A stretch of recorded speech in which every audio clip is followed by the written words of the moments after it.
Good afternoon, everybody, and welcome back to Big Mike Talks, where today I'm going to be giving you the results from the 2024 Bound for Glory from TNA, along with the full recap of WWE SmackDown and AEW Rampage. I hope you guys sit tight as we get into this one, and we're going to start off with something interesting. Going to start off with the TNA Bound for Glory pre-show. I'm not going to cover everything on it, but I'm going to cover some key things. You got the induction of both Rhino and Bob Ryder into the TNA Hall of Fame, both very much deserved. And then Frankie Kazarian wins a 20-person gauntlet match to win a title shot at any time, any place. Basically, it's Money in the Bank, but without the case. So, that could be interesting for later. We now move into the main show, as we have Speedball Mike Bailey successfully defending his title, X Division title, against El Hijo del Vikingo. Good to see Vikingo back.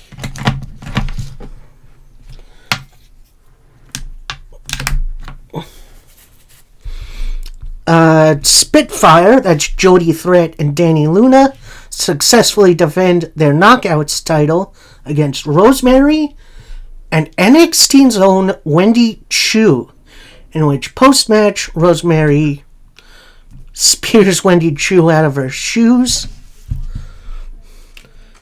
Walking Weapon Josh Alexander defeats Steve Maclin by technical submission. Not 100% sure what that means, but I guess we'll see. PCO successfully defends his digital media and international heavyweight title against Matt Cardona in Monsters Ball, which is a interesting stipulation. Mike Santana defeats Moose, successfully running through the entire system. Masha Slamovich picks up the win and the Knockouts title over Jordan Grace. Nick Nemeth successfully defends his TNA World title against Joe Hendry, with Frankie Kazarian as the special guest ref. Kaz did try to cash in, but he was stopped by JBL of all people, which, we'll see what happens with that. And then we got our main event for Bound for Glory. I'm surprised it's not the World Heavyweight title. Instead, it's the tag team titles, as the Hardy Boys, that's Matt and Jeff, as they beat the System, that's Brian Myers and Eddie Edwards, along with the ABC, the Ace Austin and Chris Bay, to become new tag team champions. And also, a shout out to Mr. Chris Bay and Vikingo, who over the weekend at the TNA tapings suffered some pretty significant injuries. I hope you both get well soon. And that's it for Bound for Glory. Definitely a very interesting show.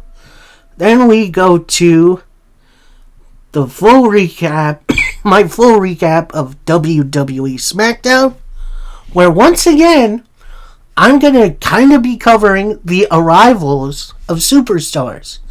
Namely, Randall Keith Orton, who he's walking through backstage, he gets to Gorilla, then he turns, goes over to the desk, and says something to Triple H, the COO. That's going to turn into something. Randy Orton then makes his entrance. He picks up a microphone. Then he says, I've been doing everything in my power to get my hands on Owens, but for some reason, Owens is off limits to me. I've talked with Nick Aldis. He said this goes above me. So now I'm going to call out Triple H. And, get out of here.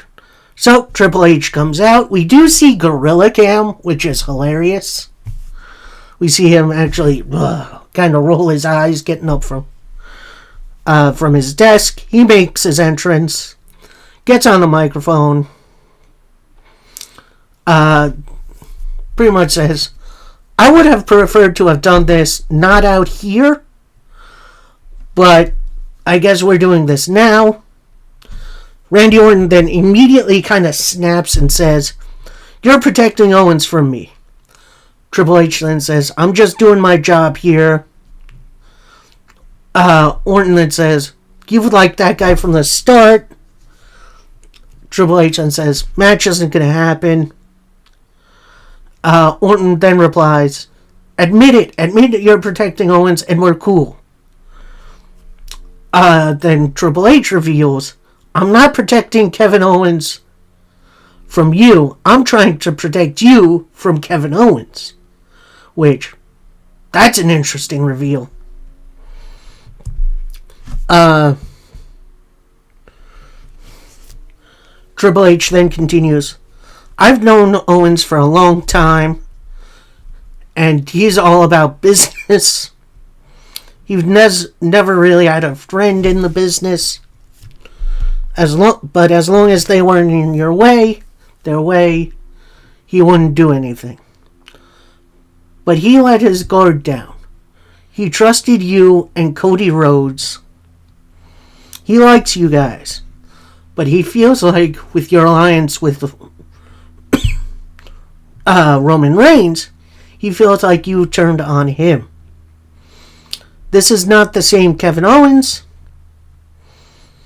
And I don't want to put you in the ring with him. We just got you back. I don't want to see Owens put you on the shelf permanently.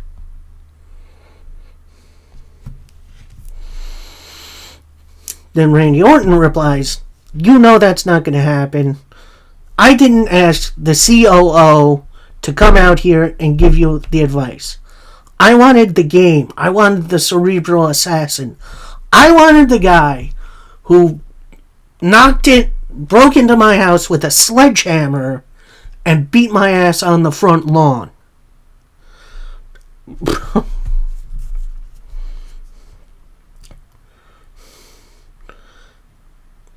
Randy Orton continues, we know how we handle business in here. We handle it in the ring. Give me Kevin Owens at Crown Jewel. And Triple H, he kind of hesitates for a moment. He says, I hope you know what you're asking for, but you got your match. He goes to leave, and Triple H says one last thing. Randy, now that I made you this match, I want you to protect yourself at all times. Okay, I like this interaction. This was great. We've had a reasoning for Triple H not making this match intentionally. And we got a reference to the Randy Orton Triple H rivalry from a few years ago, which, I love WWE referencing stuff like this. It's great. It adds to the show. I love it.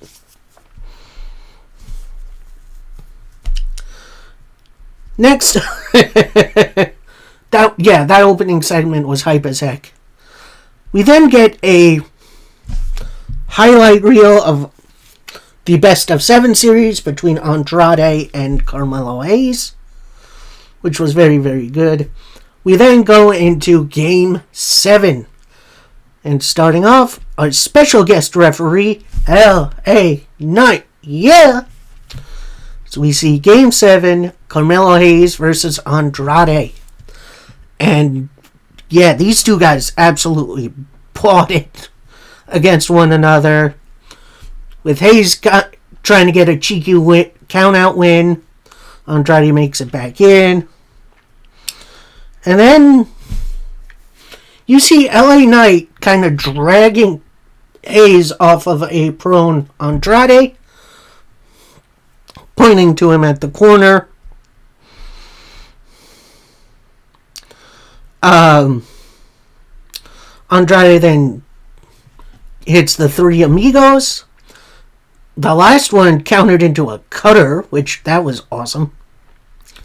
In which apparently Hayes bumped LA Knight, I guess. I didn't really see that, but then Knight drags Hayes to the outside, throws him into the barrier, hits a BFT.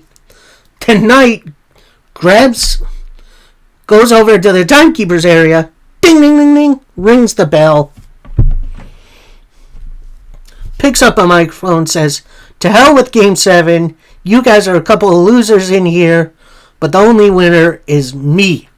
So, I'm a little disappointed that match went the way it did, but it's going to set up something a little bit later.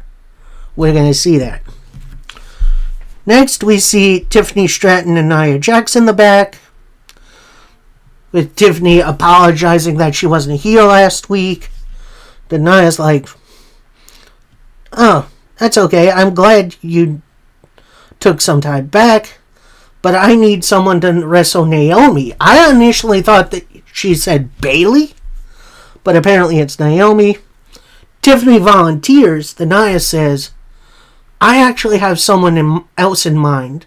Someone who already beat Bayley, and that's Candice LeRae." So then Candice LeRae walks in. She says, "Tonight I'm going to take care of Naomi. And I'm going to roll over." I don't know. So, Candice LeRae and Nia Jax walk off, leaving Tiffany Stratton looking at her Money in the Bank case. Might be a cash-in time. I don't know. Next, we see LA Knight walking in the back, walking in the hallway. Nick Aldis walks up to him and asks, "What the hell was that?" LA Knight says, "I needed to keep those jabroons in line." Aldis then replies, "Next time, keep your hands to yourself." Oh, considering your interference in the Game 7, you got both Andrade and Carmelo Hayes at Crown Jewel. Alright, I'm in. I'm in for that. So, and next matchup of the evening, you got Naomi taking on Candice LeRae. And this was definitely a fun little TV match. LeRae absolutely bringing it. At one point, you see Candice LeRae go for a dive. That kind of gets countered, I guess. Naomi throws her back in. Then, with Candice LeRae distracting the referee, Indy Hartwell, who is Candice LeRae's tag team partner, pushes Naomi into the ring post. This brings out Bayley, who brawls with Indy Hartwell for a little bit.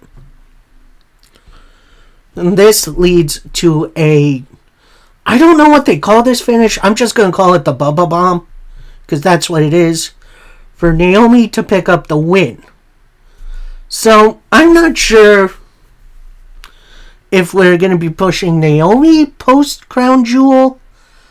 It does seem like that's where we are going. But, we'll see.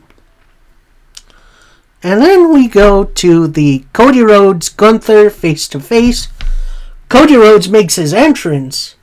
Right before it gets to the crowd, whoa! Gunther's music hits. Gets a big old boo reaction. And then Gunther gets in the ring. They're both in the ring. They have microphones. Gunther asks, "So, Cody, what do you want to talk about?" So Cody Rhodes replies, "Well, I'd state the obvious. You saw my invite. So I want to ask you, why do you want to leave Crown Jewel as Saudi Arabian champ?" Gunther replies, "I'm here because you want to know my reason. But let's talk about you for a second. This has nothing to do with about your daughter. It's about who's the better champion.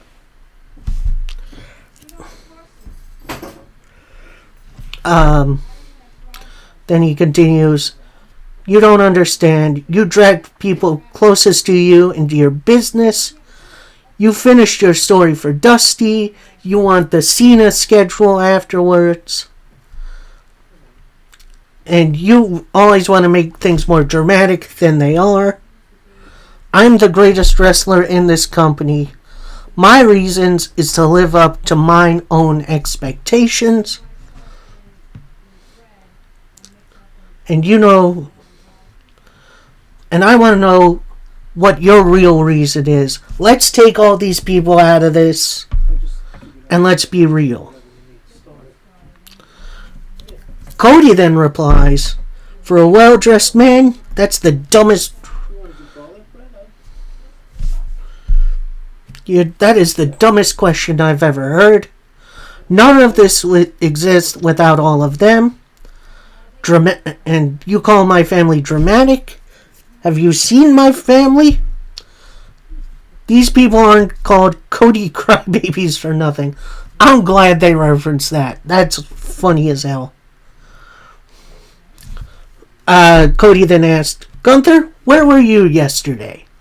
I was in Vegas doing media rounds for WrestleMania. But I could tell you couldn't get out of bed. And you're missing the responsibility that comes with being a champion. Gunther replies, I am the workhorse champion of this company. I get the same requests that you do, but I'm man enough to tell them no. I got the guts to say no to anyone. And the only reason you don't say no, if you stop being the servant to the people, your story is over. You're a gutless champion, and you'll always be second to me. Cody then replies, that's it? Ring General? I don't see it. You command no one, and you know what guts are? It's stopping this conversation to take the first shot. So then Cody just starts wailing on Gunther for a while. Then out comes Ludwig Kaiser to attack Cody from behind. And then Gunther finishes off Cody with a big old clothesline. So, I'm going to say this. This segment did right by me in hyping up this upcoming matchup. Do I really care about this title? Not really. Oh, and before the segment ends, Randy Orton comes out and makes the save. Imperium run off. Randy Orton then picks up the WWE title, gives it a look, hands it back to Cody Rhodes. Yeah, this, I am definitely looking forward to this match. I could care less about that title, but this segment did a really, really good job at hyping up this match. We then see a video recap of the current Bloodline saga with Solo in charge. Definitely a nice hype up video. Then we get pretty much all the women's tag teams in the back, along with every single GM, which is weird. So, Ava Raine makes this announcement, who's the NXT GM, saying they have an announcement. We're going to nip this whole thing in the butt. At Crown Jewel, it's going to be a fatal 4-way for the women's tag team titles. Champions walk in. That's Jade Cargill and Bianca. With Jade saying, here's your shot. Come and get it. So, yeah, interesting segment. WWE feel like they're doing a better job at elevating the women's tag division, which is great. We then go to our main event, or is it, brother? As it's the #1 contendership for the WWE Tag Team titles. as DIY, that's Johnny Gargano and Tommaso Ciampa, take on the Motor City Machine Guns, Chris Sabin and Alex Shelley.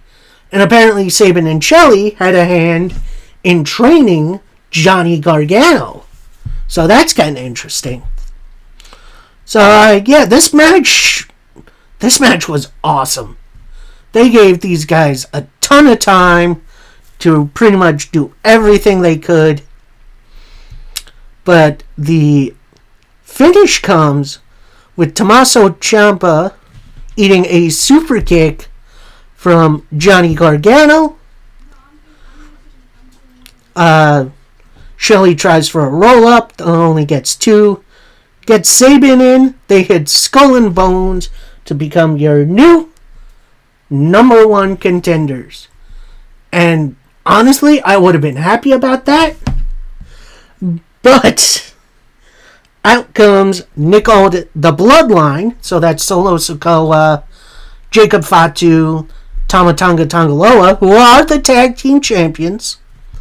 They come in the ring. Nick Aldis is there, trying to calm everyone down. Solo then says, Nah, Aldis, we good. We just wanted to come out and introduce ourselves to the number 1 contenders. But before I start, acknowledge me. Solo trying his best to get that done. It ain't working. He welcomes them to SmackDown. I am your tribal chief. Sabin then takes the microphone and says, Hello, Mr. Tribal Chief. Let us introduce ourselves. We're the Motor City Machine Guns, and we are your number 1 contenders. We are always ready. We can do this any place and any time. Solo then says, I'm happy you're here to make a really big impact. Hinted nudge nudge on the nose. Why don't we have this tag title match right here, right now?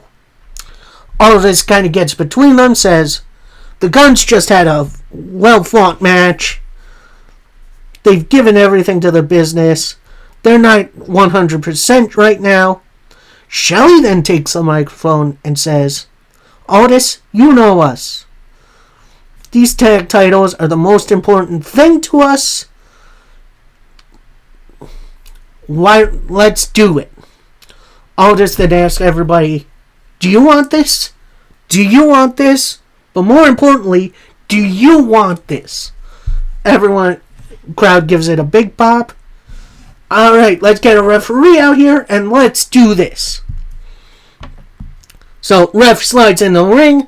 Bell rings immediately as we have the WWE Tag Team title match as the Motor City Machine Guns challenge the Bloodline, aka the Gorillas of Destiny, which, holy smokes, this was another really good match. At one point, we see Solo Sikoa getting on the apron as the Guns were trying to take advantage. Then out comes a hooded, masked man who takes out Solo and then super kicks Jacob. It's revealed to be Jimmy Uso. So he gets a big pop. Jacob and Solo then start beating down on Jimmy 2-on-1. Whose music hits? Of course, it's the OTC Roman Reigns. He pretty much does his full entrance. Jacob and Solo try jumping him on the ramp. That does not go well. Then we see Jimmy, Roman, Solo, and Jacob brawling to the back. That gives the Motor City Machine Guns a bit of an advantage for a little bit.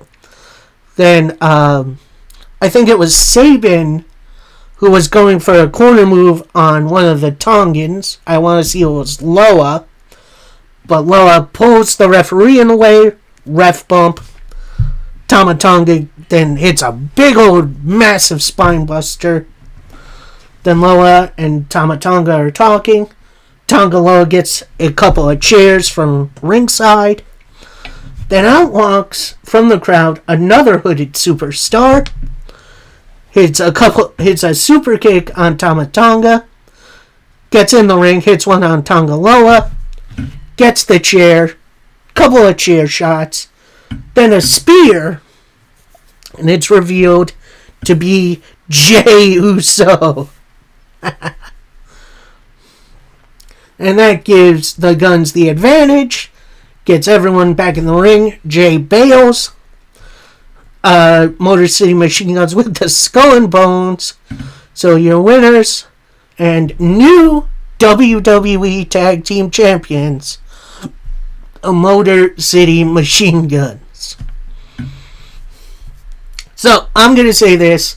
I'm one of the biggest Motor City Machine Gun fans in the world. Like, I love these two. I've watched these two since their early days in TNA. I've watched them through Ring of Honor. Watched a little bit of their New Japan stuff. And now they're in WWE. And they have the tag team titles. And I know there's some out there, oh, where's the story? Where's the story? I don't care. I don't care. This was a nice moment for a couple of veterans of the game. So now, post-match, Jay's in the ring. He's a little bit beside himself. Then out from the back walks Jimmy. He gets in the ring. They talk for a minute. And then they embrace to the biggest pop in the world. Then we see Roman Reigns. He's on the top of the ramp. And he's got an inquisitive look on his face. Oh man, things are now building up for the Bloodline. I cannot wait for Survivor Series. That War Games match is going to be awesome. Also, WWE, do not forget Sami Zayn. Let's get Sami Zayn in that War Games match. What are we doing here? And yeah, that was WWE SmackDown. A very entertaining, energetic show that I may go look at back later. That was a ton of fun. And yeah, go watch the whole thing. We now move to AEW Rampage. We start off with a triple threat tag team match, playa, as Matt Taven and Mike Bennett of the Kingdom take on Tova Leona and Bishop Khan of the Gates of Agony, and Shane Taylor and Lee Moriarty of Shane Taylor Promotions. And this match was a lot of fun. A lot of really cool dynamics with, power versus speed and then power versus power.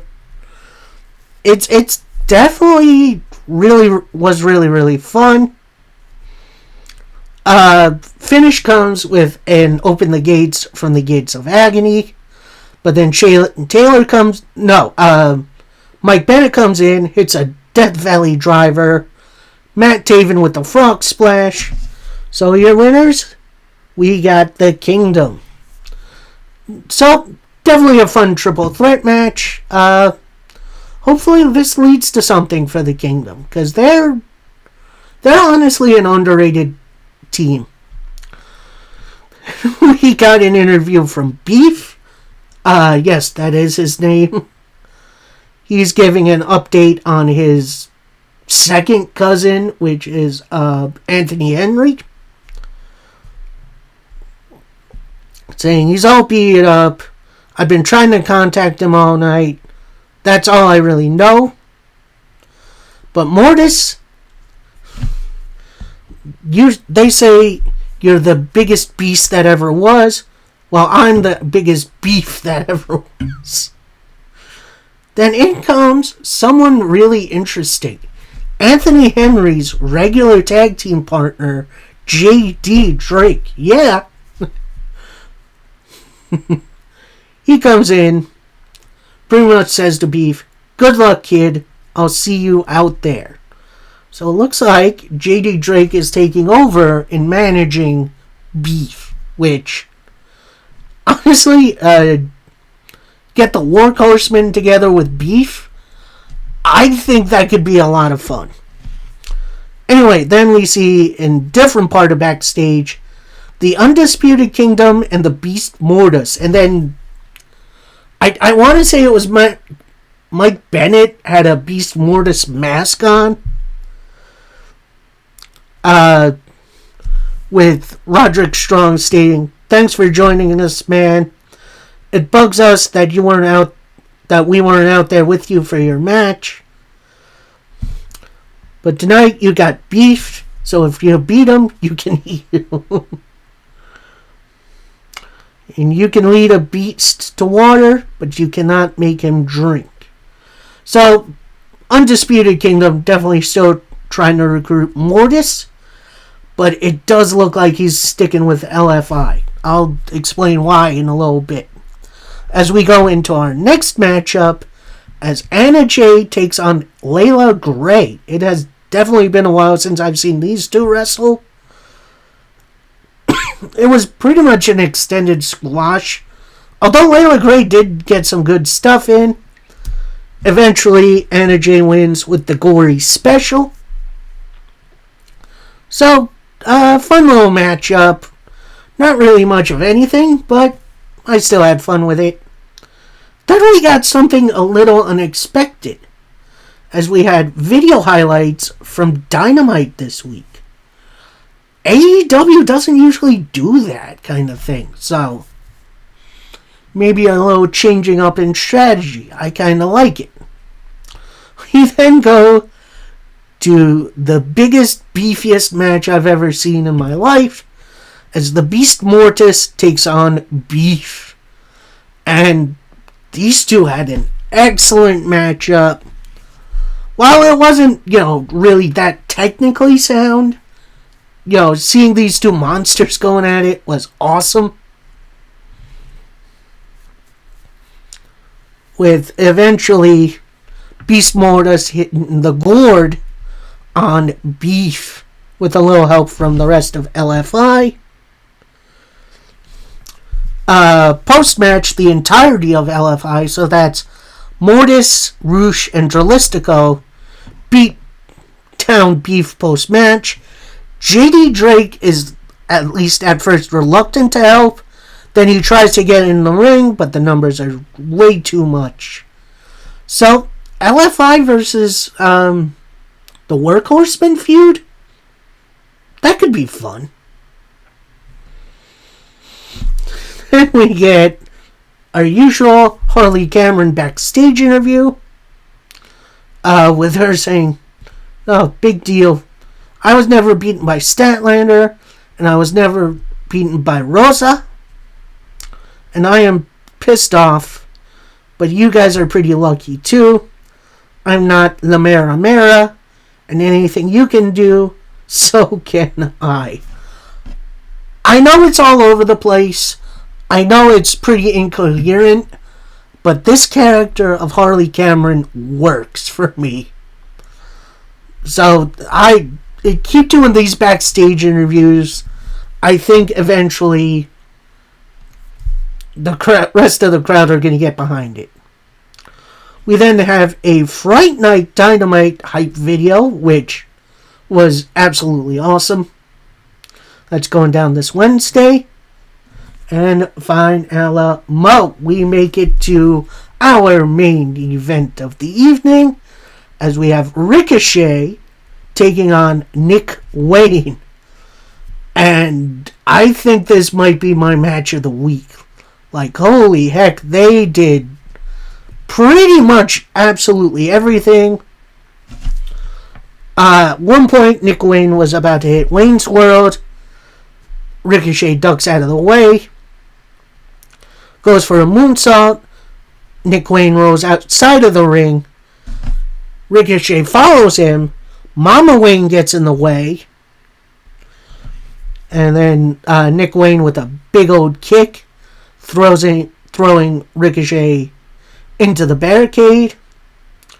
Nick Wayne gets back in. Ricochet beats the 10 count. They continue their stuff, including a Crazy shooting star press from Ricochet, only getting a 2. Ricochet attempts the 450. Nick Wayne counters it. Ricochet hitting a cutter, only for a 2. Nick Wayne again attempts Wayne's World. That gets caught into a kick uppercut combination. Finishing up with a suplex, only for a 2. Ricochet then gets Nick Wayne up for his kind of Death Valley driver into a kick move, but that gets caught. Nick Wayne with a super kick, enziguri, cutter. Then Ricochet kind of stands up, hits a destroyer, only for a 2. Nick Wayne, one last attempt for Wayne's World. Ricochet ducks out of the way, hits a knee, hits a vertigo, which is usually his finisher. But then he hits, I guess, his version of the Hidden Blade to pick up the win. So, yeah, that was a nutty match. Like, if there's one match I can recommend for you guys for this week, it's absolutely this one.